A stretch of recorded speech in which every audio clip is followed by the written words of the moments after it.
I'm going to duck as I say this. I put in the feed that UConn is New England's champion. You may have learned geography, and you may think that New England has 6 states. It doesn't. It has 5.5. Massachusetts is fully New England. Maine is fully New England. Vermont, New Hampshire, Rhode Island, fully New England, and Connecticut, half. Joe Biden was like, who this? Who this? Who this on the phone? No, I'm not doing this. Hey, Jill, maybe you were reading that room. You were reading that room. You weren't reading the national room.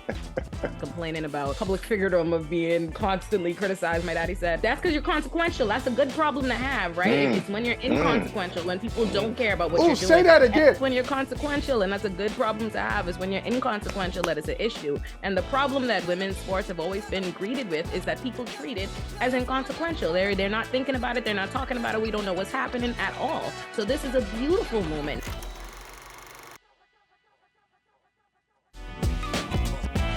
And it is Wednesday. Happy Hump Day, everybody. It's the Maryland edition of Women's Wednesday here on Brother From Another. I like to call this the Sister From Another Mr. edition of Brother From Another.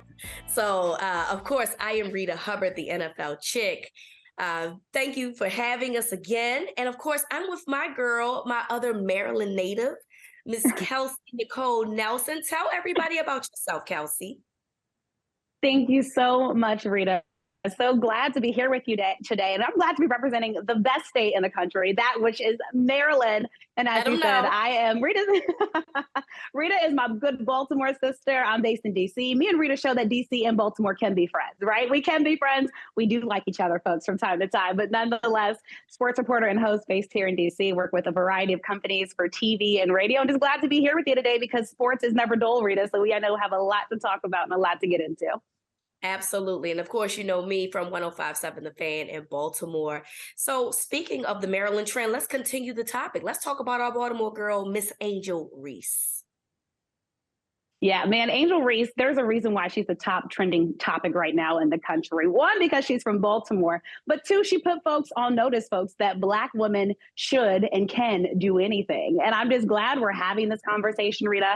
I'm a person that's been covering women's sports, since the beginning. I'm not one of these newfound folks that just found out how great women's basketball is. But I'm glad Angel Reese is standing her ground, speaking her ground, even to the highest house in the country, Reeta, saying, Dr. Biden, I don't like that. We don't do seconds in Maryland, all right? Okay. Either you win or you don't. Right. Exactly. Speaking of Dr. Biden, she was on the I Am Athlete podcast, and they talked about the situation with Dr. Biden, suggesting that both teams go to the White House. And she didn't feel very happy about it. And then Dr. Biden then apologized for that. And Angel had some thoughts about what she had to say regarding that. Even the whole White House thing, did you sit back with your team before you responded to it? Because a lot of people loved exactly how you showed up. You showed up unapologetically. Yeah. I know you love that word right now. Me too. And you showed up as yourself. You didn't go out there and put some political statement out there. Yeah, no. You said, we're not coming, period. Yeah, period. Right? How calculated was that? Did you have people sitting around and like, hey, how should we respond? No, that was from the heart. That was from the mind. It was that was what it was in the moment. I mean, as soon as that happened, we hit the group chat like, what we doing? Y'all trying to go? Like what? Because if y'all don't, we not going. And my coach, she's telling us, just be patient. She got this, and that's why she came out with that statement this morning. We made a lot of phone calls, and that's why she wants to come out and apologize. But at the same time, the damage is I'm done. not gonna lie to you, I don't accept the apology because of you said what you Jill said. Biden. Yeah. First lady. The wife, lady. yeah. You said First what you lady. said and you meant what I you said what I said, and you can't go back on certain things that you say. I mean, you felt like they should have came because of sportsmanship, right?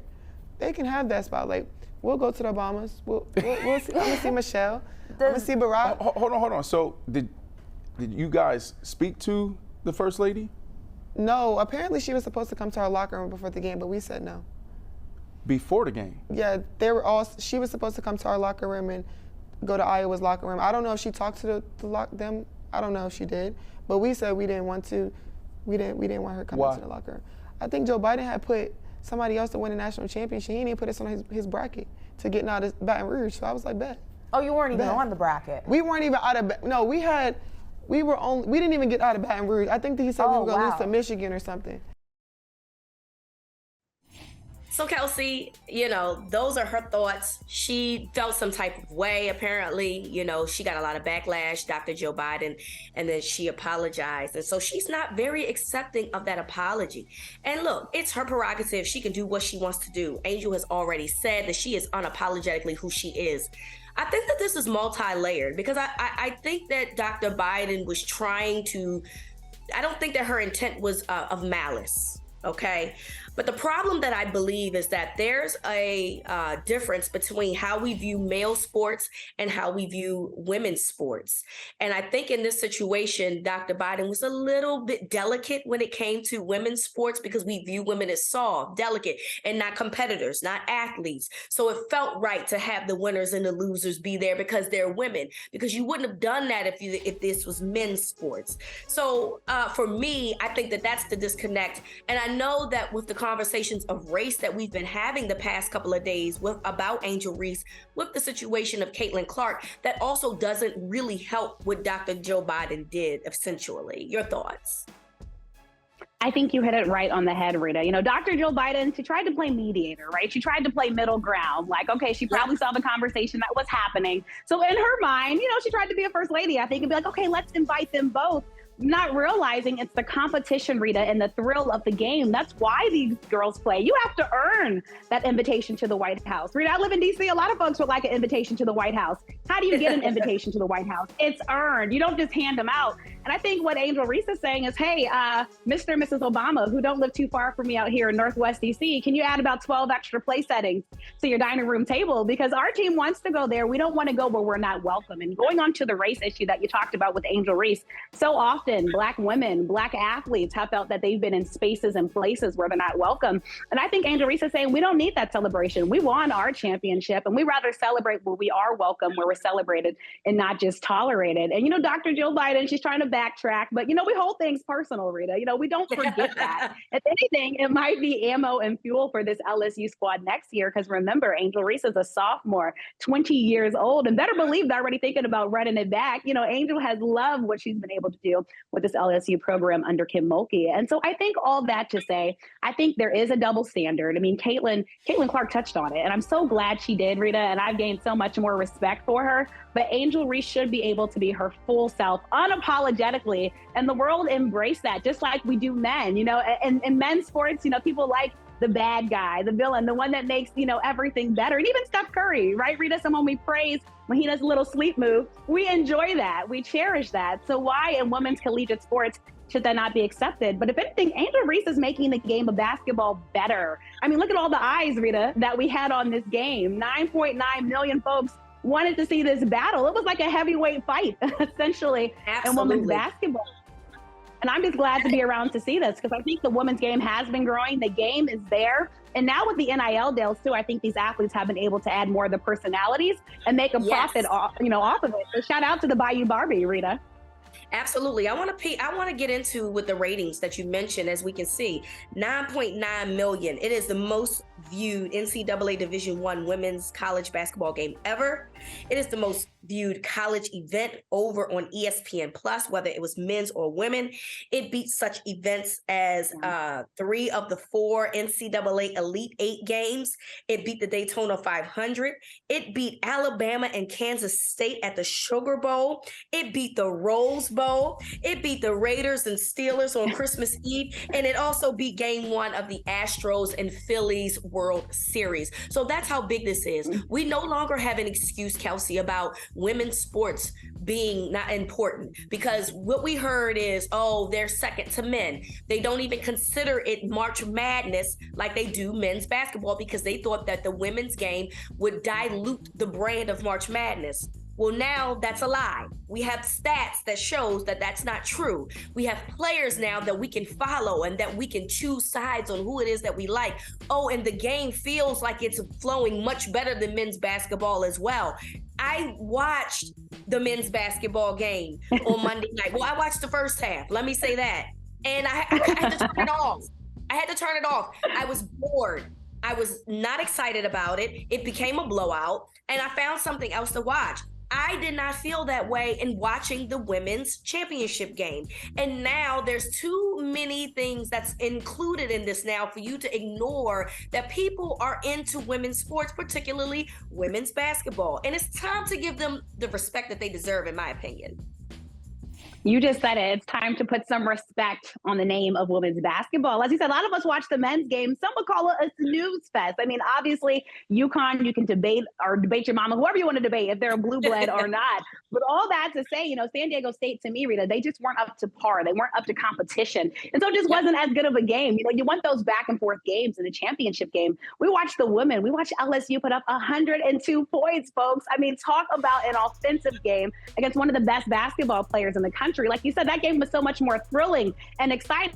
And mind you, Reeta, they got us to do that at 3:30 p.m. on a Sunday. That takes a lot to do that. Sundays are the days when those people are relaxing, when they're chilling, doing your laundry, doing your Yes, we brunch over here in Maryland, folks. But all that to say, Reeta, I think that just talks about the evolution of the women's game and where it is now and how these players are so important. I mean, already we're talking about the rematch between Caitlin Clark and Angel Reese. I mean, we're excited about this. I think there's going to be so many new eyes on women's collegiate basketball. Luckily, me and you being in Maryland, we've got to see great women's basketball in the University of Maryland. But now I think folks are seeing it all across the country. And as you said, they beat out top events. I mean, they beat out MLS, Major League Soccer games.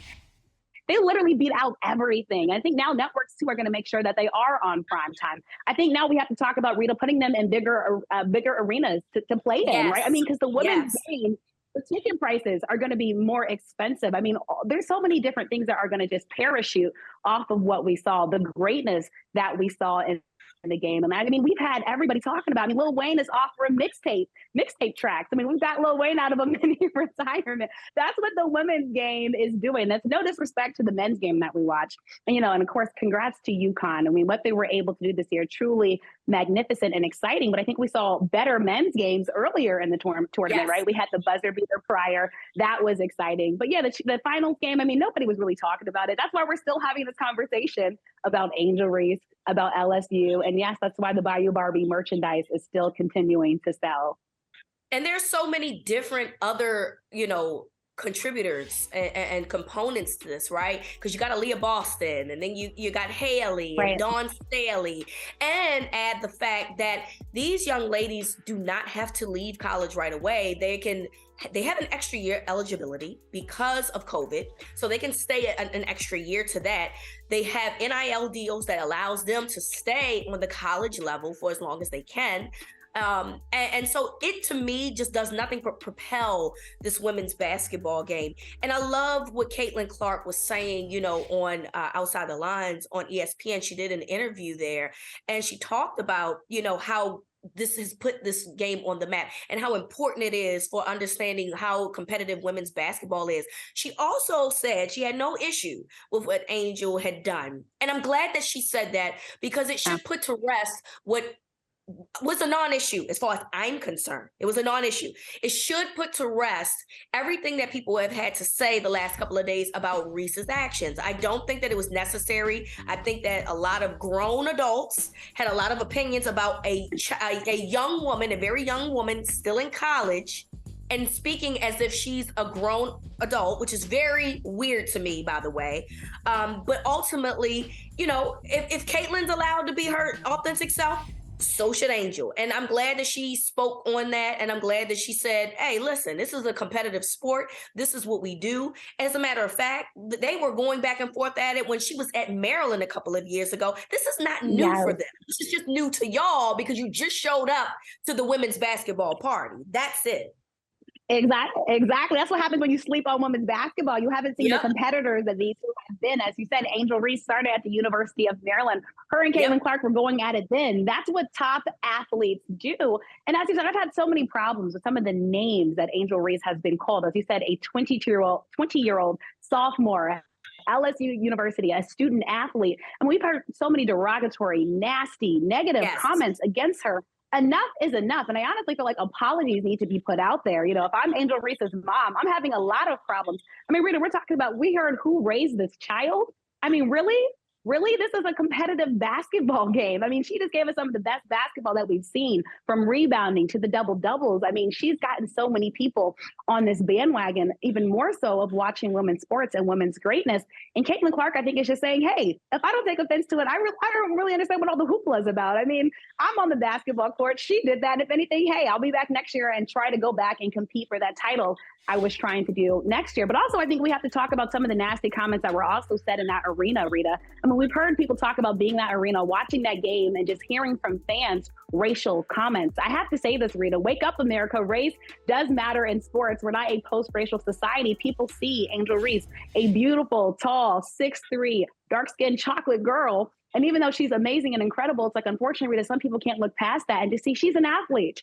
She is an athlete at the top and highest of levels. She makes her teammates better. There's so much praise about her. That's why Kim Mulkey, her head coach, sings her highest praises. And she's a sophomore. We have so much good basketball left. But what I will say, I'm even more excited, Reeta, about this propelling to the WNBA. We've got the WNBA draft next week.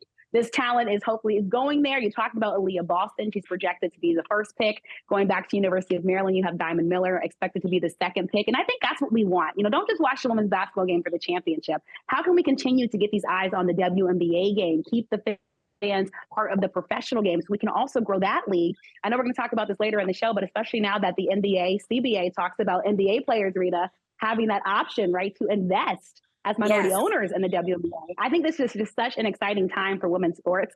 And if you're not on now, you better get on now. And these NIL deals, I'm telling you, every company should be calling these ladies up, because now is the time to make the money. Absolutely, because they have really progressed and grown the sport. And I think that that's something that should be said here and you know, celebrated. This is really a big feat for them. And to be able to probably see them again and potentially back where we started last year, you know, go over into 2023, 2024 season. I'm excited. I have not been excited about like when I can view another women's college basketball game. I don't think ever. But now there's storylines. Now there's competition. Now that we have names and players that we can identify with, that makes a complete difference for all of this. And that's the part that I'm extremely excited about. I really hope that Angel continues to be her authentic self. And look, I hope Caitlin does too. I have a problem with nothing that neither one of these ladies did.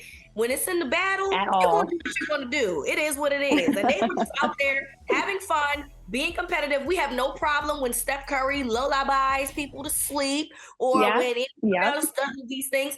Don't allow your thoughts on women in general to affect the competitiveness about women in sports. They should be allowed to do the exact same things, and they should be able to have fun in doing so, in winning a championship the way that LSU did against Iowa. Exactly. Ladies can trash talk too, all right? And we do it a lot. If you play the competitive sport, it happens. It's why you want to get back on the basketball court. It's why if you played basketball, especially in the city, you have to earn the right to stay on the court. And a lot of things are said about that. But as you said, Reeta, if anything, we're looking forward to college basketball next season. All of us are going to be waiting for them schedules to drop. We're trying to look at when these matchups happen. And you're going to have so many more fans, you know. All of us, we're going to be traveling to games in packs. I mean, I think it's going to be really fun arenas now to watch these women play and compete at the highest level. And even more so, think about the young girls now. They're going to watch them and say, I want to be like them too. And fill these arenas and have them supporting me. I'm extremely excited. When we come back, we'll talk to Vinny Goodwill, our good friend, about some NBA. But I'm excited. I'm a Gator fan, by the way. I should not be rooting for LSU. But I'm a root for the Baltimore girl, and I'm a root for the Brown girls all day long. There we go. The MVP race is over. I'm really, like tonight, we couldn't make shots. We had guys making shots, with open shots. The man just scored half our points in the NBA game. And I'm biased, but the MVP race is over.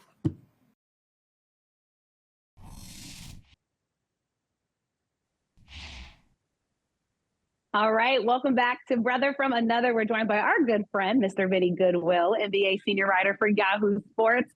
And Vinny, we just heard it from 76ers head coach Doc Rivers. He said, no need to debate, no need to talk anymore. It's over. Joel Embiid just did what he did. Are you feeling Doc Rivers? Is it over yet? I mean, it's a recency bias, some folks would say, Vinny, but Joel Embiid straight balled out the other night. So he feels like, hey, it's finally his year to get the MVP. Well, Doc Rivers had some 3-1 leads, and he probably thought them series was over, and teams came back on him. So I don't know if I'd be trusting his words right about now. But my vote came out with the fire. It was kind of just sitting out there. I didn't mean anything by it. I don't know. That was oof. You took a shot just now. A straight shot. I play a jerk on TV sometimes. I'm not one in real life. Trust me. No, I think the momentum is carrying towards Joel Embiid. Like when you look at a game on national TV, 50 points against the Celtics, and they needed every last one of those buckets that he got them. You look over there, Nikola Jokic, his players slowed down. The national discussion honestly started on the topic of race and stat padding. It was almost the thing that sort of turned everything back into Joel Embiid's favor. Quietly, though, why have we forgotten about Giannis? I'm trying to figure out how the best player in the world, the best player in the world on the best team, how we've managed to forget about him. But if you're asking me if a lot of people are going to wind up voting for Joel Embiid, probably right. Yeah, you talked about that in your article on Yahoo, and about Giannis saying, look, if me saying that I don't care, that would be a lie, because that means I'm not being competitive. I'm paraphrasing, of course. And so I completely understand the logic. And I do think that he needs to be still a part of this conversation, because he still is one of the best players, if not right now, the best player in the NBA.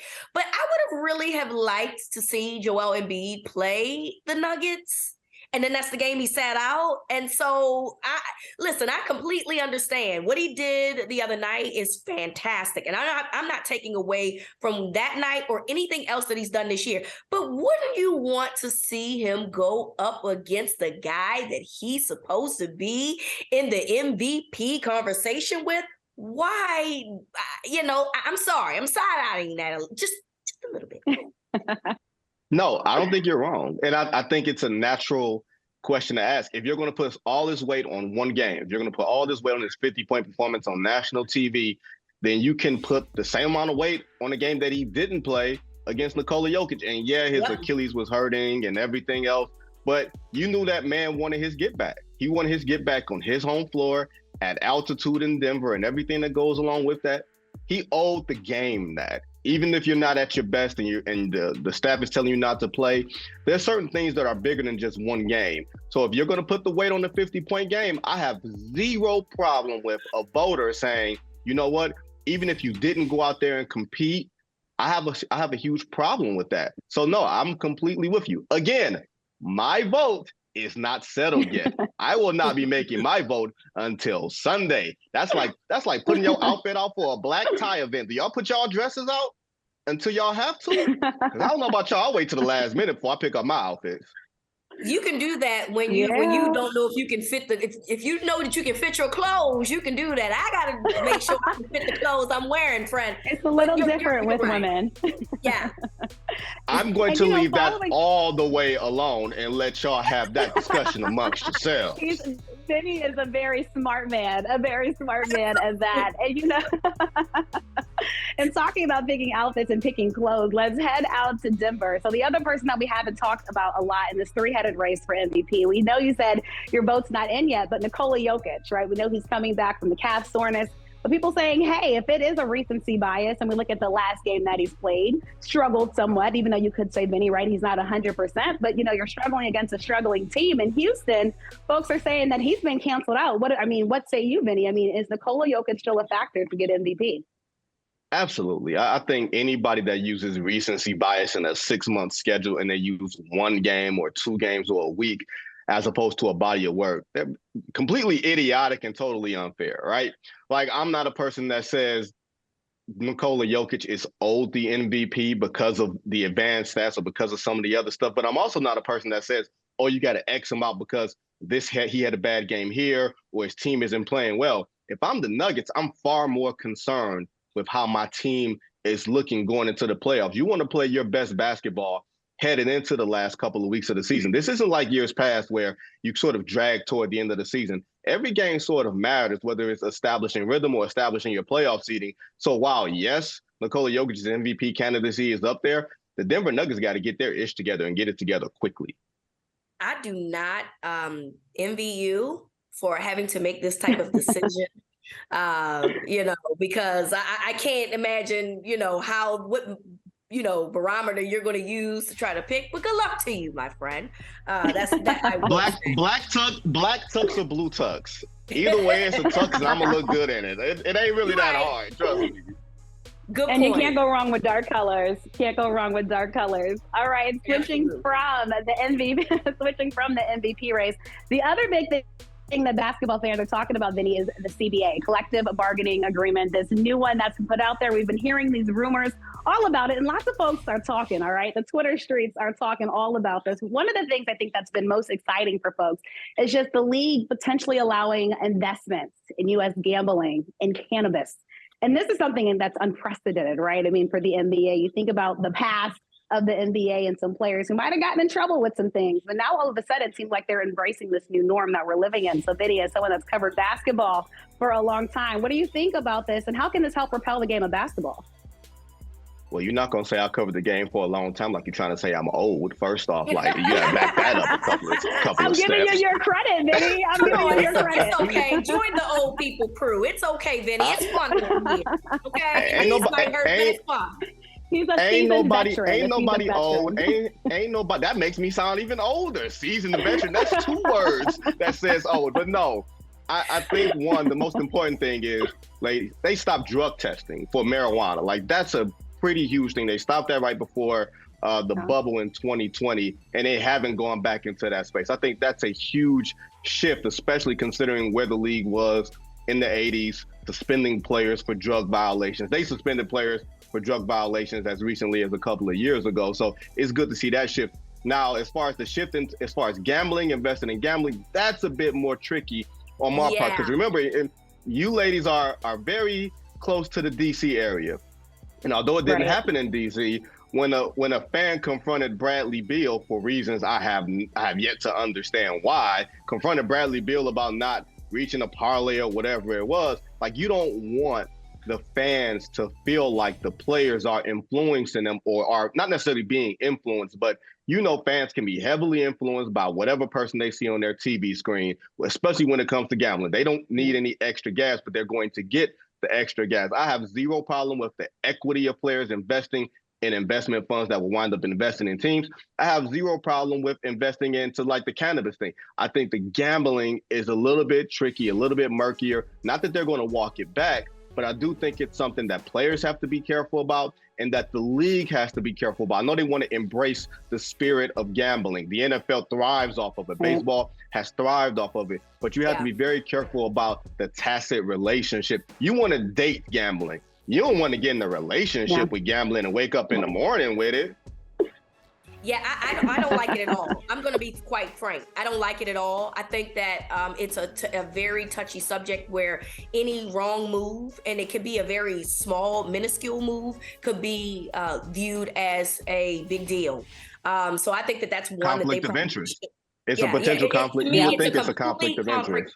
It's a complete conflict of interest. I don't like it. But nonetheless, that's something they'd agreed on. I do love the investment of WNBA, however. We talked about the college game, and eventually we would like to hope that those girls are going to move into the WNBA arenas. And so you want to see it be grown and built into what there's talent there. It's good basketball in WNBA. The problem is just something is missing. I don't know what it is. It's just something's missing. But I do feel like having NBA players invest in WNBA could potentially really be a good thing for the WNBA, and it'll allow them to grow and be, the arena that we think that they can be, similar to what we're seeing in terms of the rise of women's college basketball. Yeah, I think the important thing to remember is, like, we may not like the college institutions as institutions, right? But there is something familiar with them. Like, LSU, Connecticut, Tennessee. There's a brand marriage that happens when you have a Caitlin Clark, when you had a Maya Moore, when you've had a Shamika Holdsclaw from back in the day, like when those two marriages happen where you don't know a life without the WNBA teams, and then you add players that you've seen grow from the college game to the pro game as a minor league feeder system into the major leagues, then it becomes more familiar. Then it becomes more part of your natural thought process of, oh, I'm going from watching quote unquote March Madness for the women to watching summer basketball in the WNBA. It takes time, and sometimes it takes a longer time than we want to remember. The NBA was on tape delay in the early 80s until Magic and Bird got there. But I do think that, like it or not, we like to see black versus white in our sports. And sometimes that brings about some really uncomfortable conversations, some really uncomfortable feelings, as we've seen in this whole Angel Reese and Caitlin Clark thing, but it brings a lot of eyeballs. It brings a lot of casual fans in, and you want to bring the casual fans who sometimes bring things that we don't necessarily like, but they also bring money. That's the one thing that I think works from what we saw the other day. Yes, it became a lot of underlying racial issues with what happened, but it brought eyeballs. And honestly, what do they say? Bad press is better than no press at all. I mean, look, if that's what's going to get people watching, I honestly hope that she walk over some stuff. As far as I'm concerned, do whatever it is to do. But if it's going to get people to watch, then what's the issue? You know what I mean? Absolutely. It's entertainment, and you want to get people to feel like that they're invested in the product through some way or another. I don't know about y'all, but whenever there was a black coach in the NFL, it could have been a bad black coach. I'm rooting for the black coach and the black quarterback. Why? Because of various reasons. Yeah, right? It's the Issa Rae. Remember, everybody black. Right. Herm Edwards was like the guy that I was like, man, I don't know if Herm is good or not. But you know what? He's coaching the Jets, and I maybe want the Jets to win, that sort of thing. So you can see it on all ends of the spectrum. People kind of want to see themselves in what their sports is. And it's not to say make it all one way or all the other way, but if people want to see themselves in that way, people want to see Caitlin Clark, styling on everybody. Absolutely. It's fun. It's entertaining. And you also can understand when other people feel slighted and feel like the attention is not, spread out exorbitantly, or equitably, that creates some competitive tension. There's nothing wrong with competitive tension, because it created a pretty cool Final Four weekend for the women in ways that we haven't seen in a very, very long time. Exactly right. And that's why we're still having this conversation on the competition that's happening. I mean, Angel Reese has probably been the top thing trending all week long, and don't see that dying down anytime soon. And Vinny, you hit on it. This race wars that people like to make. This country was founded upon race. It's not going anywhere soon. We like the David versus Goliath. And I think what we saw there is, like you said, I mean, it really became a race battle, black versus white. You see this LSU team, you see the Iowa team. But at the end of the day, you guys hit the nail on the head. It brought eyeballs to the game, and now we're already excited about the future of women's college basketball, which makes me excited. It's not necessarily black versus white. Hold on. It's not exactly black versus white, because Kim Mulkey is the coach of LSU, and she reminds me of Cruella de Vil on 101 Dalmatians, the animated version. Give me those puppies.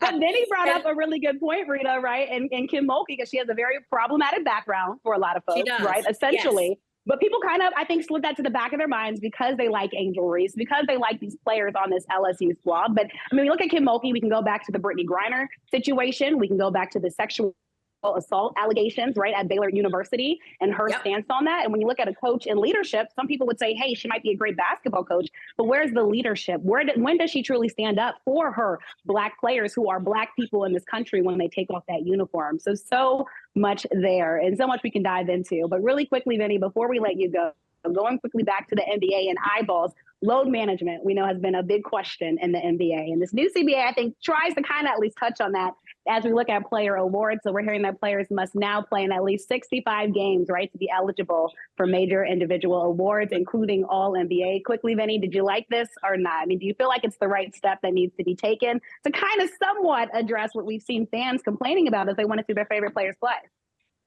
Yeah, I don't think it's going to be a cut and dry thing. I think it'll be a case-by-case basis. I wonder if it will somehow go to arbitration if players are voted on it. I don't think it's necessarily either you play 65 games or you're not eligible at all. I think there's a little more legalese, a little more gray area But I do agree that because there seems to be a perception of the problem has to be addressed in black and white. And I do like the fact that they at least attempted to, even if not perfect, they at least tried to. And I can applaud them for that, at least in the meantime, before a problem comes up. Because there's going to be a problem that comes up when your favorite player or your guy plays 64 games and he should be MVP or something like that. You know what I mean? Like something's going to come up and we're going to have to work around that.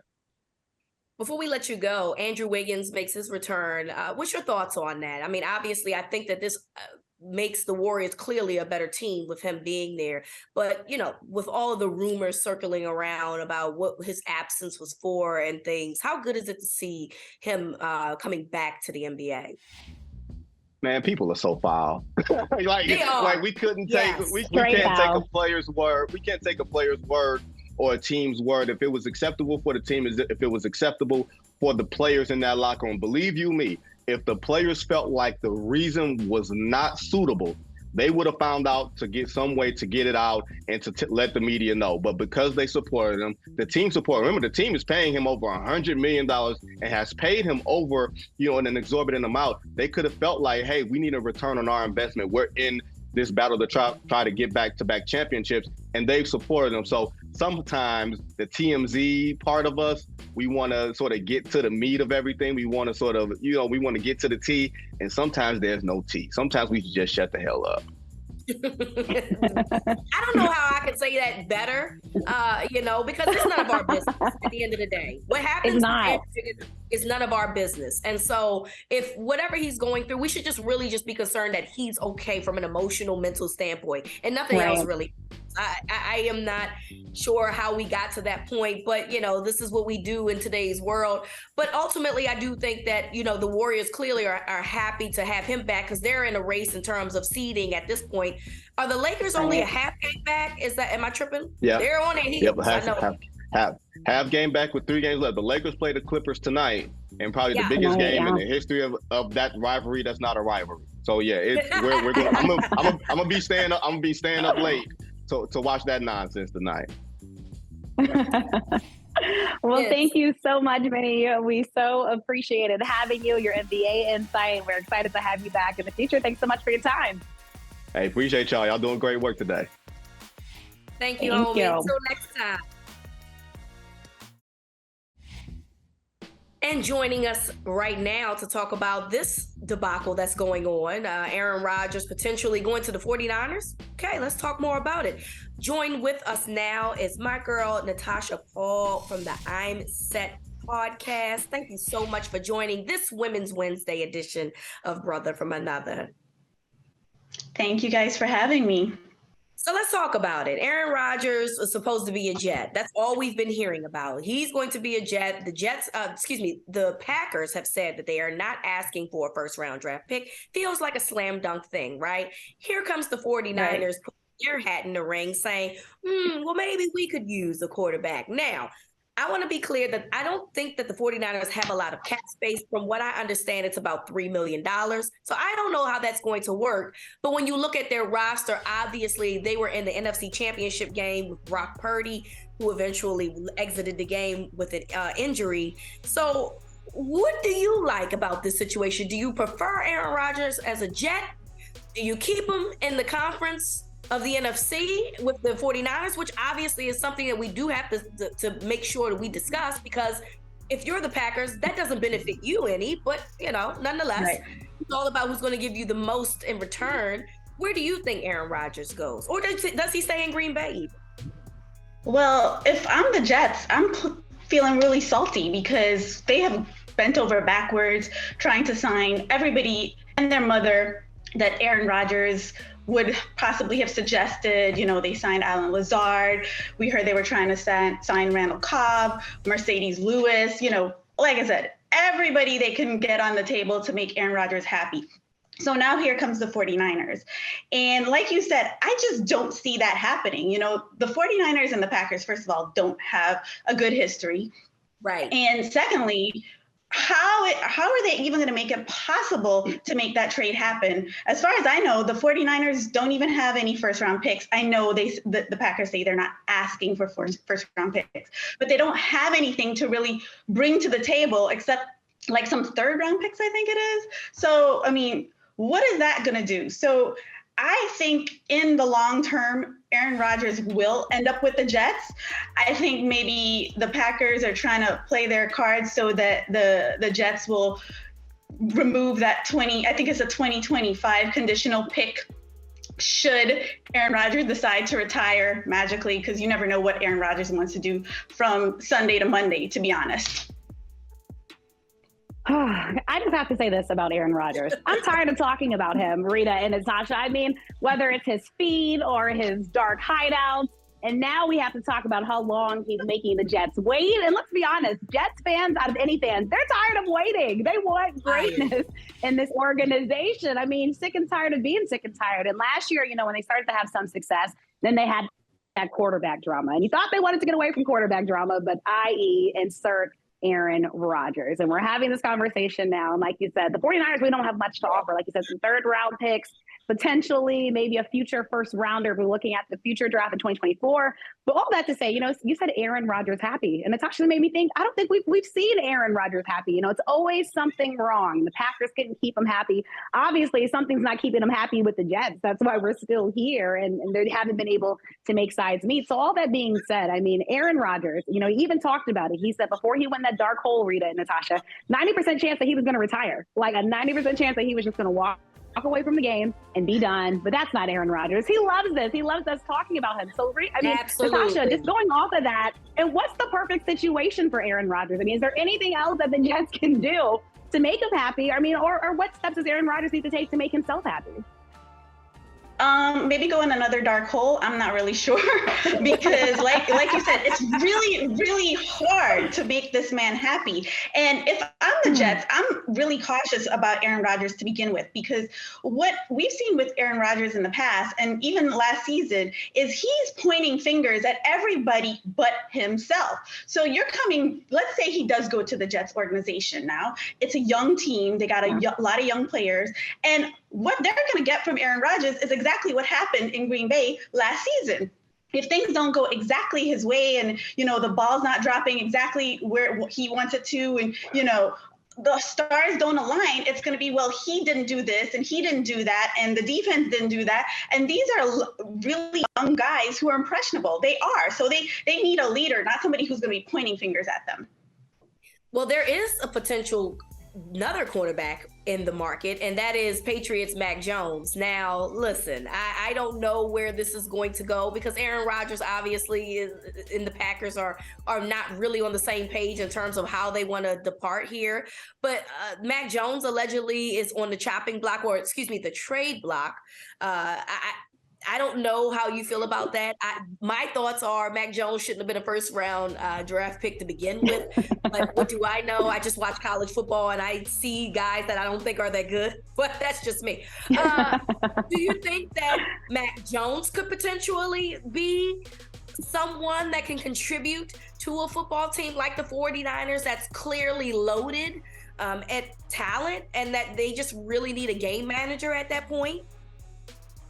Not right now, not Mac Jones right now. Maybe the first year Mac Jones when he had all that swag and he was throwing for almost 4,000 yards and, putting up the numbers. But last season was a significant decline. And whatever happened between him and Bill got in Mac's head. And, Emperor Palpatine has managed to basically, I don't know what he did to this kid, but you are absolutely right. Mac should not have been a first round pick. I don't even know how he managed to get to the Pro Bowl like that, but okay, he did it. Good for him.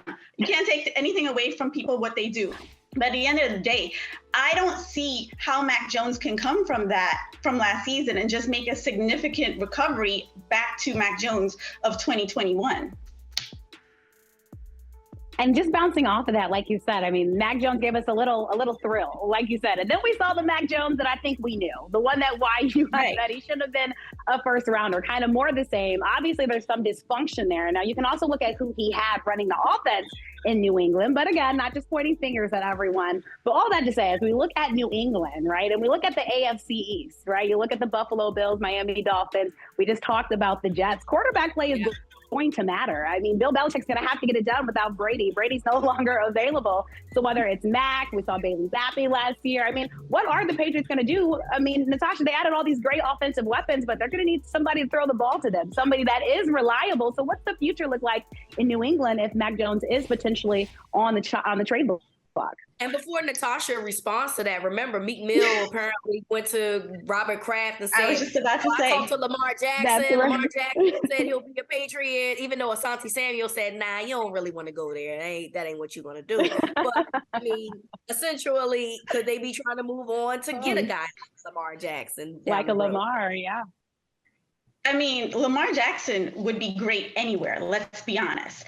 But does Lamar want to play for Bill Belichick? You know, Tom Brady did it for all those years because they were winning. They were winning. So it's easy to deal with a crappy boss if you're winning. Like, okay, whatever, I'll deal with the BS and I'm still going to get the ring at the end of the year. But what's going to happen if, like they say, Lamar goes into New England and does end up playing for the Patriots and Bill Belichick? He's going to end up having to have all these expectations immediately. Like, we need you to be Lamar Jackson and take us all the way immediately. You know, there's going to be no room for error for him. So I just don't see that being a good look for Lamar. Maybe Lamar is okay with that kind of pressure. I mean, the kid is special. So maybe he's okay with going and living that kind of life. And maybe he believes in himself. He could say, okay, I'm going to win, so I'm going to be like Brady. Like, it doesn't matter if my boss is crappy because I'm going to be winning anyway. But for the Patriots, what they really should have done is just, you know, maybe not created that bad blood with Mac Jones. Try to like you say, develop him. You know, it's only been 2 seasons. It's literally only been 2 seasons, and they're already walking away from him, which is just crazy. Now, back to what you said, Kelsey, they have had a lot of turnover when it comes to their offensive coordinator, their QB coach, and now we have Bill O'Brien, who's back there.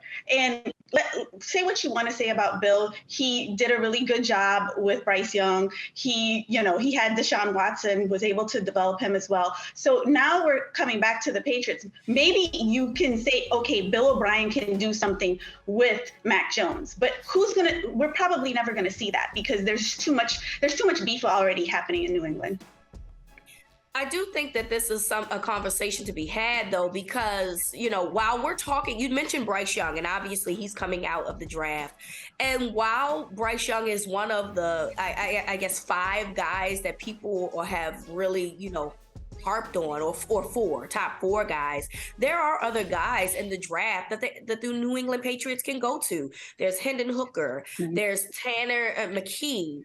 There's Max Duggan. So they're not really in a position to get one of the top 4, I don't think. But I do think that there's other guys in the draft that they could potentially go to and say, this guy could probably be a better player. I'm a big fan of Hooker. And I think that if he doesn't tear his knee, I think that he's in the first round conversation easily. And that injury and age, because essentially he's 25 years old, is what's stopping him from having the first round grade that all the others are having currently.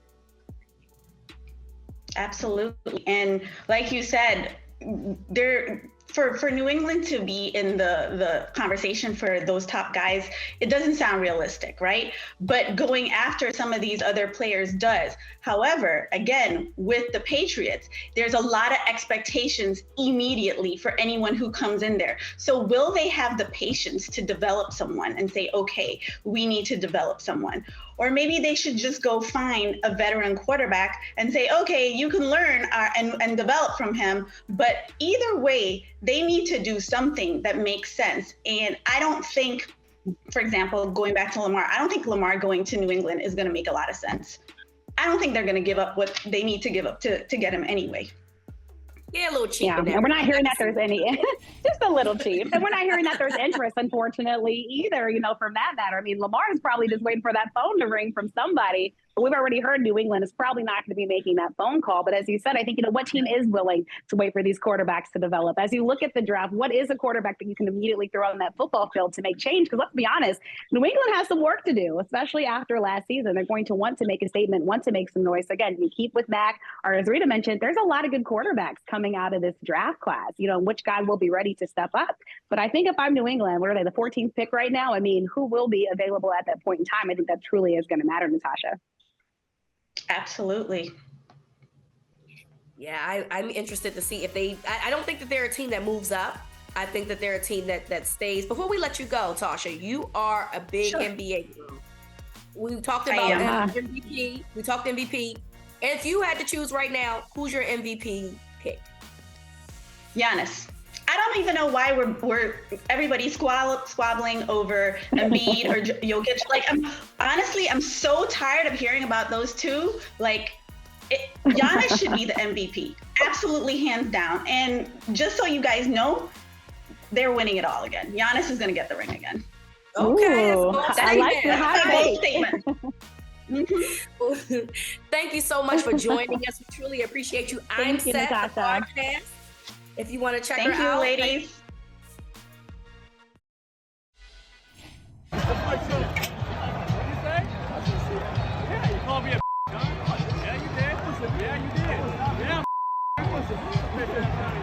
Calm down.